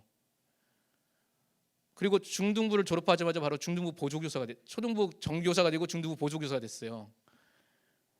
성령에 의해서 시험 당하고 있음에도 불구하고 모든 분들은 나가 정상적인 신앙생활을 하고 있는 정상적인 그리스도인으로 알고 계셨던 거죠. 왜냐면 제가 남을 외식을 잘하거든요. 과가 외식과였나 봐요. 그러니까 모든 시선이 다 속아 넘긴 거죠. 방언이 안 되고 나는 막힌 벽이 있는데도 불구하고 성령을 모시게 몇 번을 했다니까요. 제가 애들을 성령 못 모신데 나는 문제인데 내가 기도하는데 애들이 성령을 모시는 거 너무 부러운 거예요. 나는 왜 얘는. 제가 처음 이 시험을 당하고 난 다음에 첫 보조교사를 초등부 할 때 제가 유아부를 했는데 유아부 애들 3명을 제가 맡았었거든요. 그 중에 한 명이 애들이 성령을 모셨어요. 유아부 애가. 그 순간 저 좌절이었어요. 저 울었어요. 그러니까 집사님들이 너무 감격해하지 마. 저 감격한 게 아니라 저 억울해서 운 거거든요. 나는 마귀의 방이었는데 얘는 왜 성령이냐고. 그랬던 사람인데 외식과다 보니 무난하게 그 모든 걸 했던 사람이다 보니 어떻게 봉사를 해야 될지 알 수 없는 거예요. 그래서 그냥 배대원에 입학은 한 상태니까 제가 주일 예배는 했죠. 은혜를 다시 회복하기 시작해서 예배를 정상적으로 드리기 시작했으니까. 그런데 주일날 어디 갈 데가 없는 거예요. 예배 끝나고 나니까 소속된 데도 마땅치 않고, 12회를 가자니 이 초반에 약간 겨울 수련회 가자라고 선교사님이 전화했을 때 바빠요, 안 돼요, 이렇게 했던 것이 있다 보니까 찾아가기도, 내 발로 이 피어리스 건물 쪽 가기도 너무 부담스럽고, 이게 센터 지어지기 전에 그쪽 가기가 너무 부담스럽고, 그러니까 그냥 배대원에 갔어요. 주일날도 배대원은 열려 있으니까. 도서관에 엎드려 자고 있었어요. 그리고 책 읽다가 졸다가 또 오후 저녁 예배가, 그때는 저녁 예배가 5시쯤에 있었으니까 저녁 마지막 예배 드리러 와서 예배 드리고 집으로 돌아가고, 일부 예배 드리고 5시 예배 드리고 돌아가고, 이런 식으로 몇 번 한 2달을 하고 있는데 갑자기 평상시처럼 똑같이 잠을 자고 있었어요. 배대원에서 이렇게 책 읽다가. 근데 갑자기 그날따라 어떤 집사님이 지나가시더니 흔드는 거예요. 막, 학생 왜 여기 있냐고, 가자고.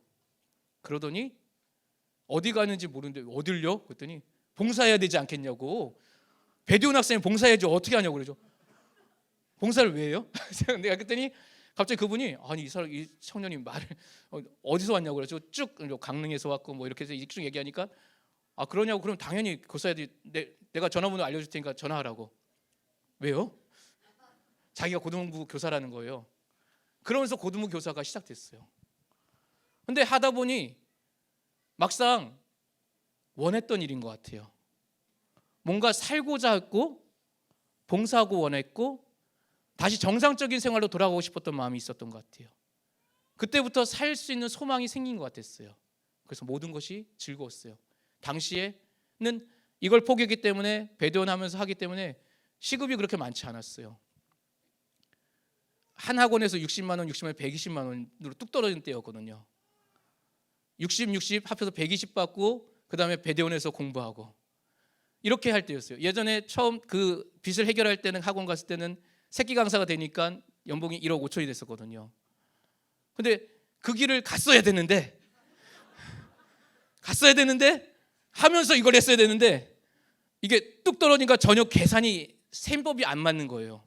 여기는 배대원을 가야 되고 봉사를 해야 되다 보니까, 이 그냥 은혜만 충만하다 보니까 제가 마음껏 시간을 쓸 수 있는 조건으로 학원에 딱 찾아가는 원장들과 계약할 때는 딱 이 정도밖에 수준이 안 되는 거예요.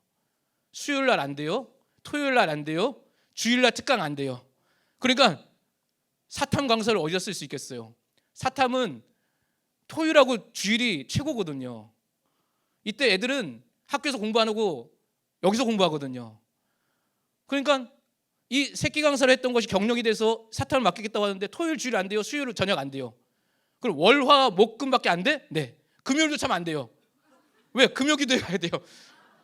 뭐야 그러니까 이게 안 되는 거예요. 시간이 안 맞는 거예요. 그런데도 그때는 행복했어요. 왜?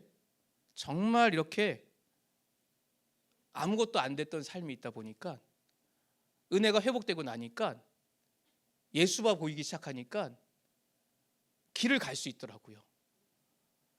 예전에는 통장에서 바로 쫙쫙 빠져나가는 것에 너무 한탄했었는데, 이제는 이게 아무것도 아닌 거예요. 하나님을 만나고 하나님 앞에 나가는 그 삶이 그냥 행복한 거예요. 그런데 거기까지를 인도하시는 하나님이 나의 하나님이라고 생각하니까 그 뒤로는 의심이 조금도 없어요. 하나님께서 나를 이끄실 것이라는 확신이 너무 담대하게 드는 거예요. 그래서 하나님이 사랑이라고 말하는 것도 주저함이 없더라고요. 왜? 경험해 봤으니까. 망한 것 같은 인생이 살게 되었으니까. 안 될 것 같은 인생을 건져주시니까. 저는 결혼 못할 거라고 생각했어요. 정말. 나 같은 키 작고 주변말이 없고 못생기고 가정은 폭삭 망한 곳을 누가 좋아할까라는 자괴감이 들어있으니까, 소개해 준다고 해도 교사 전혀, 이게 손사래가 처전인 거예요. 왜? 내가 누구를 책임져? 이런 생각인 거죠. 은혜 안에 있음에도 불구하고 여전히 가정에 빚이란 것이 있고, 또 부모님의 은혜를 받을 수 있는 것이 아니라 내가 자립해서 내가 삶을 살아가야 되는 환경이다 보니까 결혼에 대해서도 막연하더라고요. 그런데 그 순간조차도 하나님께서 길을 열어주셔서 이제는 새아이의 아빠가 된 거예요. 이스라엘 간 것도 솔직히 저는 도망간 거예요. 저기 뒤에 있는 찬양부 친구들한테는, 당시 찬양부 친구들은 너무 미안한데, 제가 배대원을 졸업할 때가 되니까 또 고민이 생겼어요. 내가 이 상태로 졸업하면, 왜냐하면 회복된 지가 얼마 안 되다 보니까 내가 이 상태로 교육자가 되면 사람 열어 죽이겠다는 생각이 들었어요. 내가 준비가 안 돼 있다고 생각된 거죠. 당시 배대원 졸업하려고 그럴 때에 마지막 한 학기를 남겨두고 있을 때에 베레 아카데미에서 연락이 왔었거든요. 빨리 청원해라, 전도사 청원. 빨리 청원해라. 자신감이 없었어요. 그런데 아직 내가 회복된 지 얼마 안 됐고 내 안에 은혜가 아직 더 있어야 되고 내가 영혼을 감당하기는, 교육자가 되기는 너무 부족한 것 같으니까. 하나님의 사랑을 깨닫고 난 다음에도 여전히 한 가지가 좀 모자랐던 것은, 하나님이 나를 이끄실 것이라는 절대적인 믿음보다는 내가 뭔가 갖춰야 된다는 생각, 내가 뭔가 더 업그레이드 시켜야지 않으면 안 될 것 같은 생각. 결국 나를 기준을 삼는 것은 약간 변하지 않았던 것 같았어요. 그런데 시간이 지나고 나니까 이스라엘 안에서도 살아가면서 하나님의 은혜가 또 있더라고요. 다행히 토플을 시험 봤던 게 있다 보니까, 에세이가 생기기 전에 토플 점수가 있다 보니까 다행히 에세이 쓰면 좀 망했을 텐데, 작문을 잘 못하니까. 에세이 전에 토플 점수가 있다 보니까 히브리드에 어플라이를 지원했고, 그런데 갑자기 합격 통지가 온 거예요. 이 학교 왜 이렇게 쉽지? 나 이 점수가 약간 애매한데 이 점수면 오라는 거예요. 갔죠. 막무가내로 그냥 간 거예요. 8월에 계약하기 때문에 간 거죠. 갔는데 하나도 안 들리는 거예요. 교수가 얘기하는데 못 알아듣겠는 거예요. 도대체 수업이 못 따라가겠는 거예요. 그래도 좌절이었어요. 근데 교수가 친절해서 많이 도와줬는데도 불구하고 3달 지나고 난 다음에 제가 나 이래서는 안 되겠다. 뭔가 이건 안 되겠다. 그냥 히브리어 공부를 하는 게 차라리 낫겠다. 히브리어가 더 쉬운 것 같다. 차라리 이 샬라살라가 더 어렵다. 영어가. 그런 생각마저 들면서 옮겼죠. 근데 그 안에서도 제가 휴학을 딱 결정 내리고 편한 기숙사 생활이 있는데 딱 휴학하는 순간 갑자기 나가라는 거예요. 나가게 되면 저는 이제 이스라엘 아는 데가 없는데, 그래서 도미토리가 있어요. 예루살렘 올드시티 다마스커스 게이트 앞쪽에 보면 하루에 15셰켈, 당시에 15셰켈 주고서 잘 수 있는 도미토리가 있어요. 거기는 여행자들이 하루를 지금 숙박하는 곳이거든요. 거기다 짐을 맡기고 이제 하영호 씨 이제 어떻게 울판에 들어가야지만 비자를 연장할 수 있어요. 이제 학생 비자가 끝나버렸으니까 울판 비자를 받아야지만 이스라엘 거주할 수 있으니까 울판 비자로 바꿔야 돼서 또 한참 헤매고 있는데, 일주일이 지났나 버스를 타고 그 중앙시장, 이스라엘 예루살렘에 있는 그 전통시장에서 한라빵을 사갖고 버스를 타갖고 이제 다마스커스 게이트로 가려고 했는데, 갑자기 어떤 할아버지 옆에 앉더니 갑자기 말을 거는 거예요. 아따시니? 그런 거예요. 너 중국인이냐? 그러죠. 아니 코리아니. 아닌데 나 코리아 사람인데. 그러면서 막 얘기를 걸기 시작하는 거예요. 어디서 사냐? 나 그래서 다마스커스 게이트 앞에 있는 도미토리에 있다. 그러니까 왜 거기 있냐? 한국 사람인데. 그러죠. 나 이 히브리에서 이렇게 나가겠다고. 그럼 집이 없는 거냐? 그러죠. 없다고. 그러니까 우리 집 오라는 거예요. 그죠? 뭐지? 그 할아버지 집은 뭐길래? 자기 집에 방이 많대요. 왜 많지? 방이? 그래서 자기 집 보여주겠대. 같이 가지 않게, 가깝대. 어디? 그때 그 다마스커스 게이트에서 버스 타고 좀 더 올라가면 러시안 사람들이 많이 사는 데가 있거든요. 그쪽에 빌라촌으로 데려가는 거예요. 밑살 본전이니까 갔죠. 거기가 빌라가 있는데 그게 하나 방이 비어 있으니까 너 여기 살라는 거예요. 나 돈이 별로 없는데? 딱 얘기했더니 그 할아버지가 학생이니까 괜찮다고, 기숙사비만큼 내가 받겠다 이렇게 말. 1년만 내가 그렇게 받겠다. 2년엔 내가 올리겠다 조건이. 알겠다. 너 공부할 거라면서 너 울판 달릴 거라면서 너 비자 나올 거잖아. 그럼 됐어. 그 3가지 조건만으로 들어가게 된 거예요. 그러고 나서 거기서부터 자신감을 얻고 울판에 가서 히브리어 이제 언어 스쿨 들어가서 교육을 받다가 이제 히브리대 울판을 다니게 된 거죠. 그래서 알렙, 벳, 긴멜, 달렛, 해까지 올라가야 되는데 6등급이 올라가야 되는데 제가 3번째 됐을 때 갑자기 그 히브리대 안에서 코스가 하나 생겼어요. 3개월짜리거든요. 6개월 해봤자 히브리어가 얼마나 늘겠어요? 근데 갑자기 6개월 되고 나니까 이때는 학교에 청원할 수 있는 자격이 주어진대요. 다시 히브리어 코스로 대신 영어 코스가 아니라. 근데 이때에 그 코스가 뭐냐면 발굴을 할 수 있는 곳에 체험 활동을 지원하는 코스가 하나 생겼어요. 학교가 딱 방학이 되는 그때에 한 달 동안 대신 돈을 준대요. 아르바이트 비용을. 갔죠. 그래서 원래는 비자를 받으면 일을 못 하거든요. 로 아보다라고 해서 일을 할 수 없다 이렇게 명시가 되어 있는 비자인데 거기에 가서 발굴을 이제 하기 시작했는데 또 이상한 할아버지가 또 찾아왔어요. 슬리퍼 샌들 끌고 반팔 입고 배 나오는 할아버지가 이렇게 오더니 또 아타씨니 그러는 거예요. 이 사람들은 뭐 나보면 다 이 생기가 중국인 같나? 로 그러 아니 막 그러거든요. 그랬더니 라마로? 그러면 왜 아니야 그러지? 하여튼 그러는 거예요. 그래서 아니 나 씨 아니고 코리안이라고 했더니 그러더니 코리안이 막 그러더니 막 이제 얘기를 거는 거예요. 그래서 하더니 그 할아버지가 누구였냐면 히브리대 고고학과의 교수님인 거예요. 은퇴를 얼마 안 남두고 그 발굴지 담당 책임자신데 배가 이렇게 나와서 반팔 입으시고 이렇게 샌들 신고 반바지 입고 다니시니까 저는 일하는 자벽하신 분인 줄 알았어요. 그죠? 가난한 이스라엘 아저씨가 여기서 막노동하신구나. 근데 갑자기 그분이 이제 온 거죠. 근데 그분이 갑자기 그런 거예요. 너 그 히브리어 좀 하니까 좀 된다. 너 히브리어 울판 다녔냐고. 히브리어 울판 다니고 있다. 그랬더니 어디까지 했냐고. 달렛 하고 있다. 3번째 관영하고 있다. 그러니까 그럼 들어오라는 거예요. 어딜? 그랬더니 자기가 수업을 한다는 거죠. 속으로는 네가?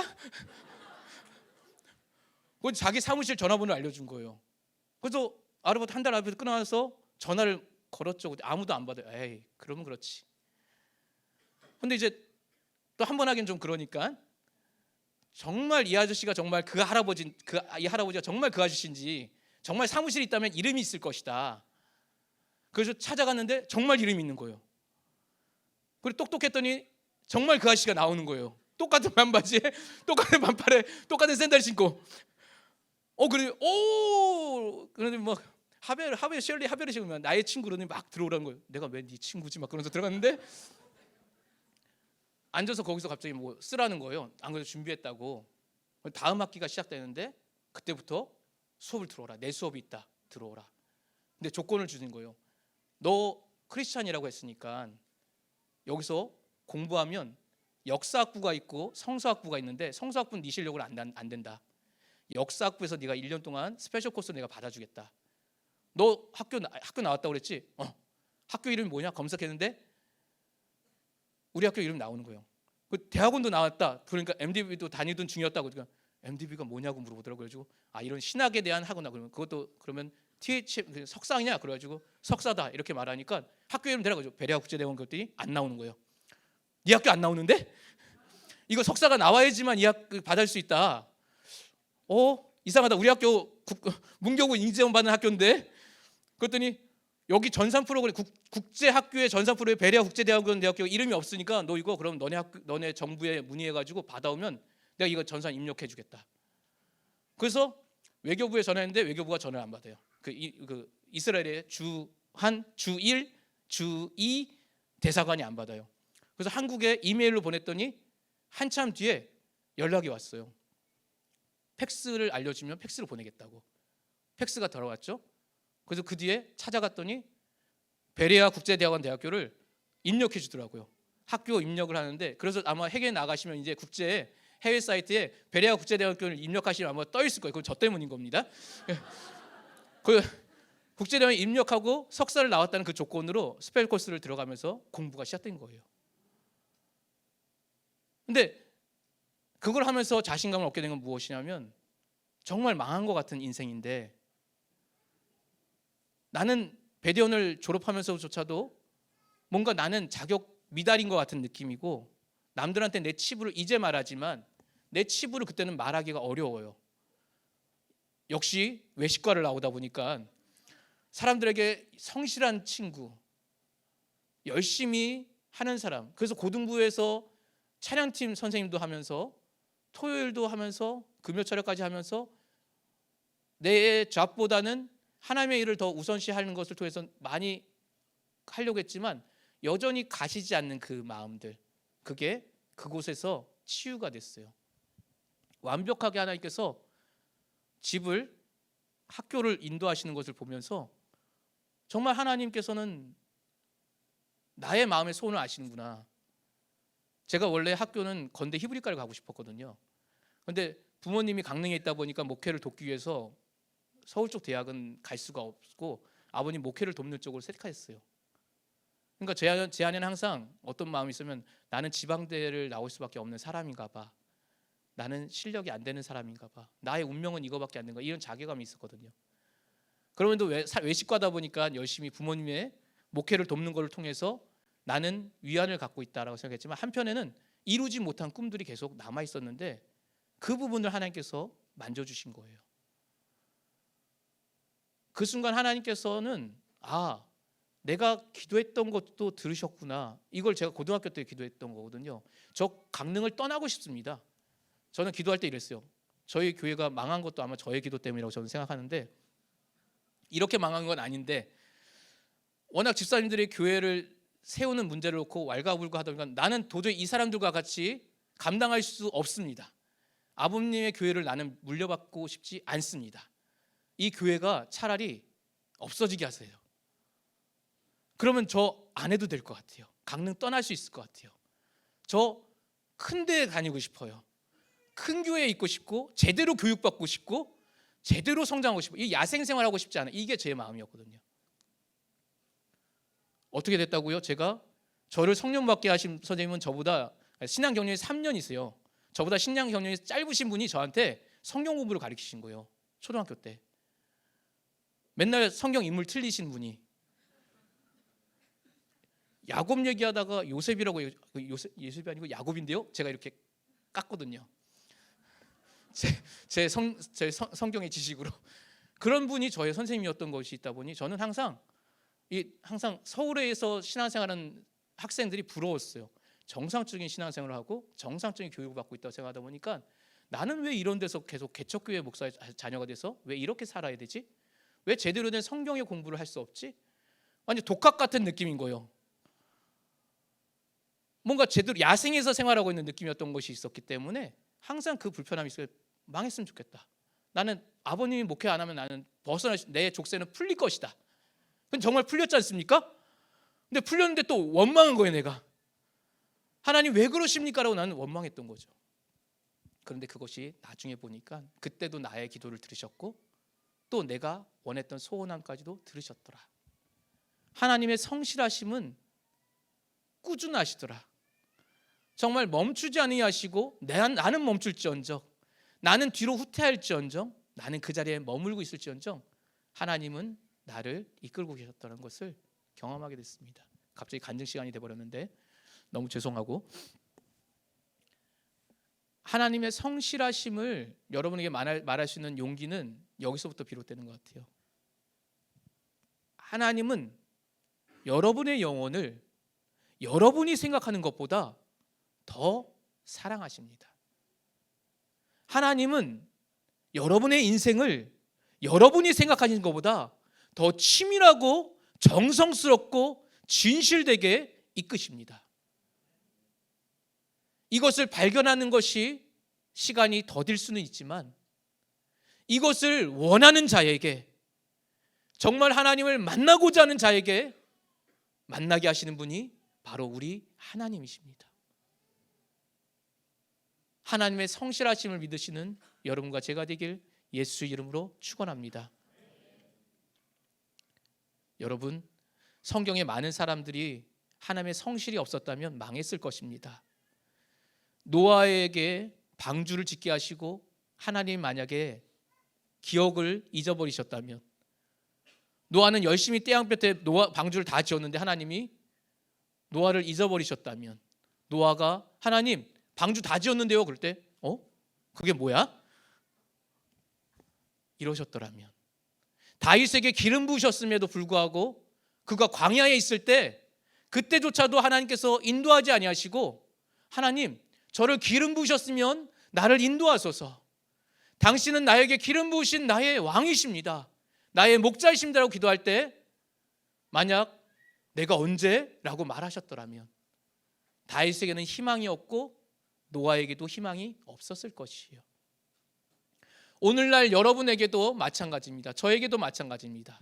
내가 너를 낳았다 라고 말씀하셨대, 너는 내 아들이다, 내 자녀다 라고 말씀하셨을 때, 그 음성이 진실하지 않았다면, 정성스러운 대답이 아니었다라면, 그 안에 그냥 위기를 모면하려는 인간의 아빠와 같은 그러한 말이었더라면 우리는 망한 것이에요. 그러나 우리 하나님께서 말씀하신 거는 진실되고 참되고 정성스러운 말씀이기에 그 말씀엔 조금의 변화도 없이 우리를 향하고 있는 것입니다. 여러분은 어떠한 하나님을 믿고 계십니까? 여러분은 정말 하나님을 믿으십니까? 여러분 정말 하나님이 필요하십니까? 정말 하나님께서 성실하게 여러분의 삶 가운데 역사하시는 것을 여러분은 체험하기를 원하십니까? 정말 하나님의 그 놀라운 역사를 체험하시는 여러분과 제가 되길 예수 이름으로 축원합니다. 하나님은 지금도 우리를 위해 일하십니다. 아까 찬양했지만 주가 일하시네, 주가 일하시네, 주께 아끼지 않는 자에게, 주가 일하시네, 주가 일하시네, 신뢰하며 걷는 자에게가 노래가 되지 않고 믿음의 고백이 되길 예수 이름으로 축원합니다. 하나님께서 여러분을 이끄시는 그 길은 우리가 알 수 없는 놀라운 길로 인도하시는 것이에요. 여러분의 영혼 안에 하나님에 대한 갈망함을 소유하실 것을 다시 한번 예수 이름으로 부탁드립니다. 하나님이 절대 포기하지 않는 이상 우리는 그의 안에 안전한 자들이에요. 비록 어려운 시절을 지나고 있다 할지라도, 마음에 소원함이 이루어지지 않고 있는 상황이라 할지라도, 또 어떠한 삶의 역경 가운데 있다 할지라도 하나님이 나를 이끌고 계시다는 그 단 한 가지의 진실한 진리를 놓치지 않는 여러분과 제가 되길 예수 이름으로 축원합니다. 우리 한번 이렇게 믿음으로 고백해 보겠습니다. 하나님은 성실하시다. 하나님은 성실하시다. 하나님은 성실하시다. 누구에게? 나에게. 다시 한번, 하나님은 나에게 성실하시다. 하나님은 나에게 성실하다. 우리 4번 하겠습니다. 4번. 4번입니다. 하나님은 나에게 성실하다. 시작. 하나님은 나에게 성실하시다. 하나님은 나에게 성실하시다. 하나님은 나에게 성실하시다. 하나님은 나에게 성실하시다. 하나님은 나에게 성실하십니다. 하나님은 나에게 성실하신 그분, 정말 성실하신 하나님, 내 삶을 인도하여 주시고 나의 걸음을 인도하셔서 이 길에서도 내가 하나님을 보게 하소서. 나 정말 주를 사랑합니다. 지금 나의 목소리는 연약하고 나약하지만 진실한 나의 고백은 내가 주를 사랑하는 줄 주께서 아십니다. 주님만이 아신다는 그 믿음의 고백이 있길 예수 이름으로 축원합니다. 조금 길어졌지만 이 시간 기도할 때 하나님 아버지, 참으로 우리 안에 하나님의 뜻을 열어주시고 하나님의 성실하심을 우리에게 보이소서.